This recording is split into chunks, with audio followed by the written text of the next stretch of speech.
Shalom, amada, bendita do Senhor, a graça e a paz de Deus, o Deus de Israel contigo, a paz que excede todo entendimento esteja agora reinando na sua mente e no seu coração, em nome de Jesus, amém?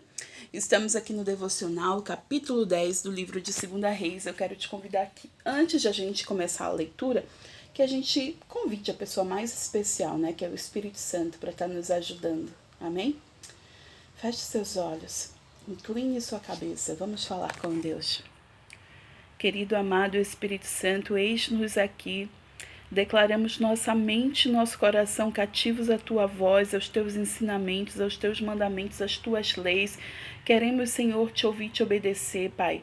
Queremos estar contigo, Pai. Em nome de Jesus, ajuda-nos, Senhor. Fortalece a nossa fé. Ministra nosso coração.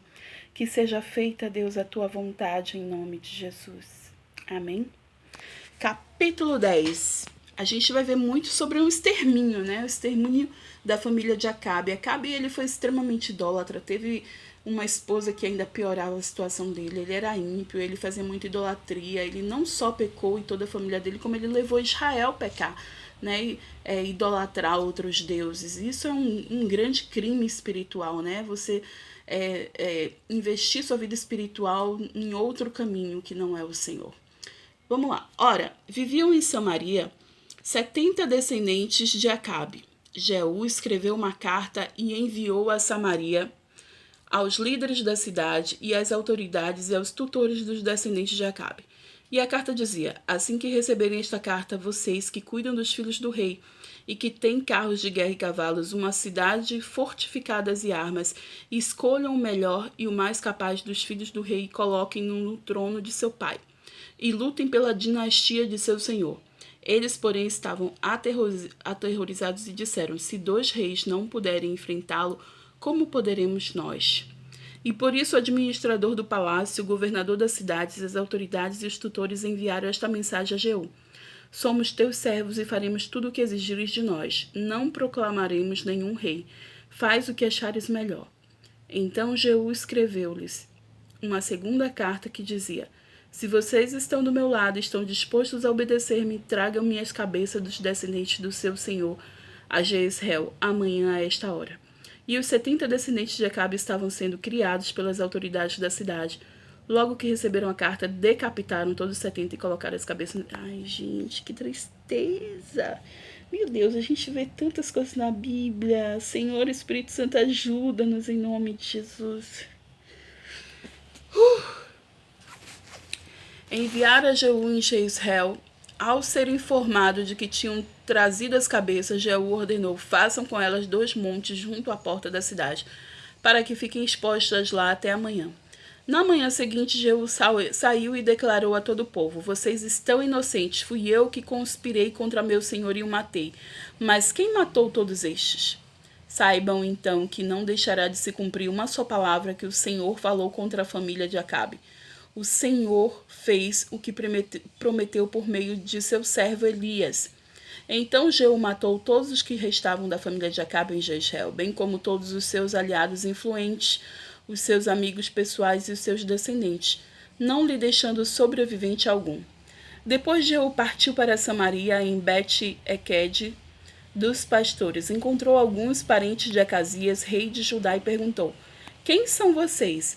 E eles responderam: somos parentes de Acasias e estamos indo visitar as famílias do rei e da rainha mãe. Então Jeú ordenou aos seus soldados: peguem-nos vivos.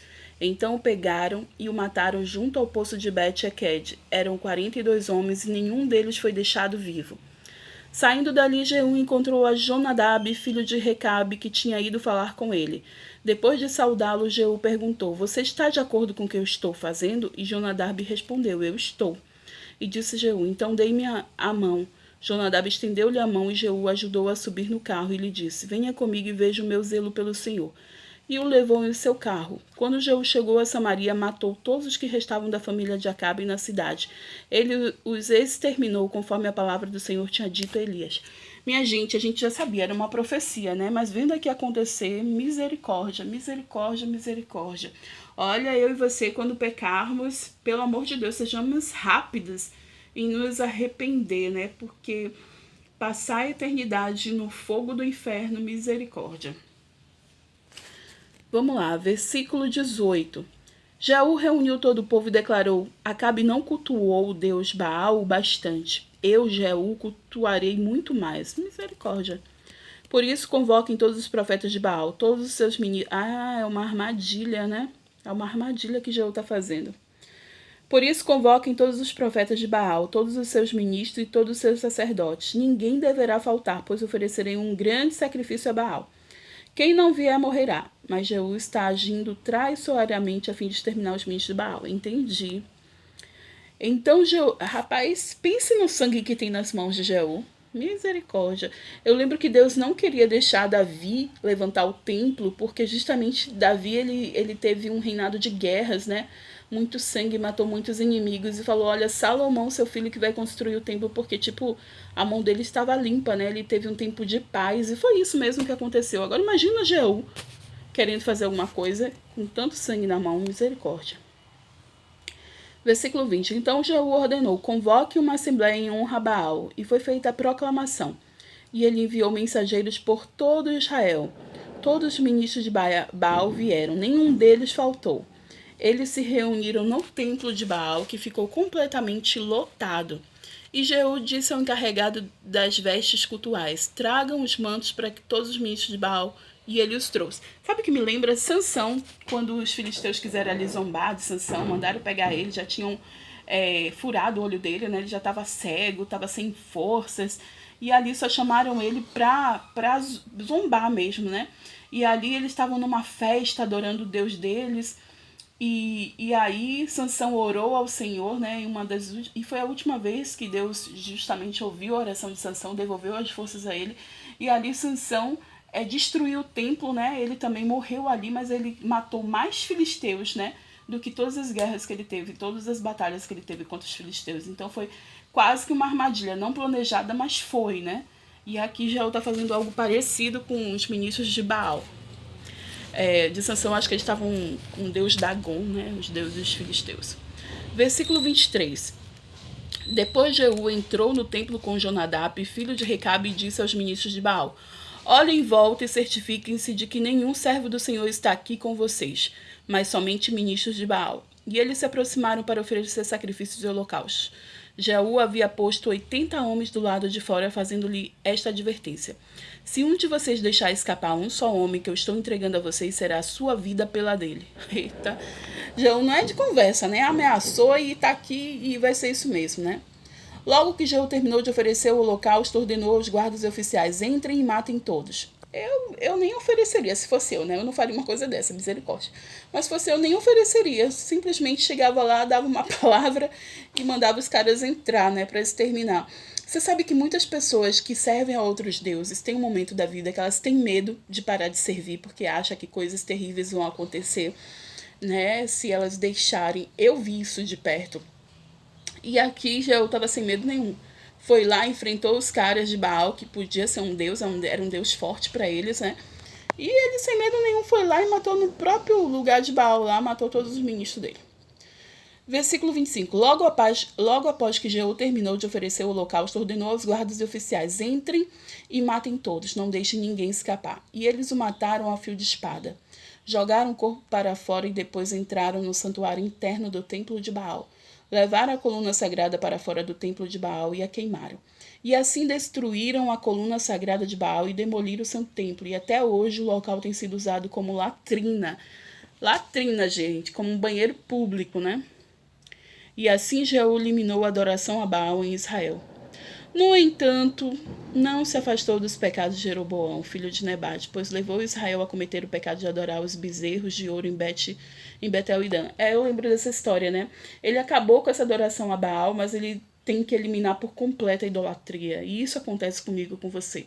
A gente, às vezes, reconhece um pecado e deixa de fazer. Com muito sacrifício, consegue uma renúncia.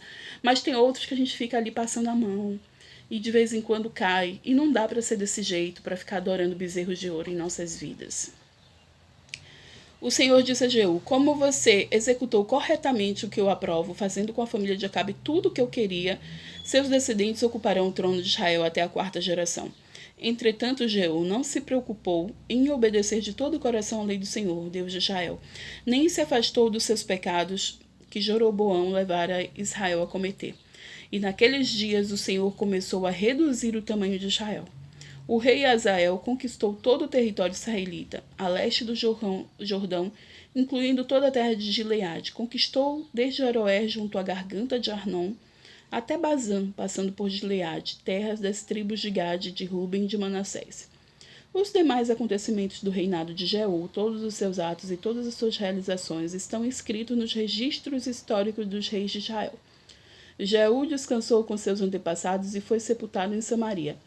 Seu filho Jeoacás foi seu sucessor. Reinou Jeú 28 anos sobre Israel em Samaria.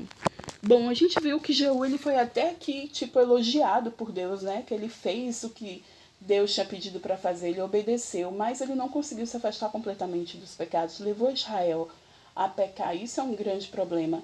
Eu e você, a gente não precisa ser como Jeú, que às vezes agrada a Deus e às vezes não. A gente tem que ser como o apóstolo Paulo, sabe, que foi até o final, guardou a fé, combateu o bom combate e até o final resistiu ao inimigo e esteve ali diante do Senhor. É assim que eu e você precisamos ser. E não de vez em quando sermos boazinhas, sermos espirituais, não de vez em quando fazer as coisas que Deus quer. Tem que ser sempre. Eu e você precisamos ouvir e obedecer ao Senhor sempre, sempre, sempre. Em nome de Jesus. Amém?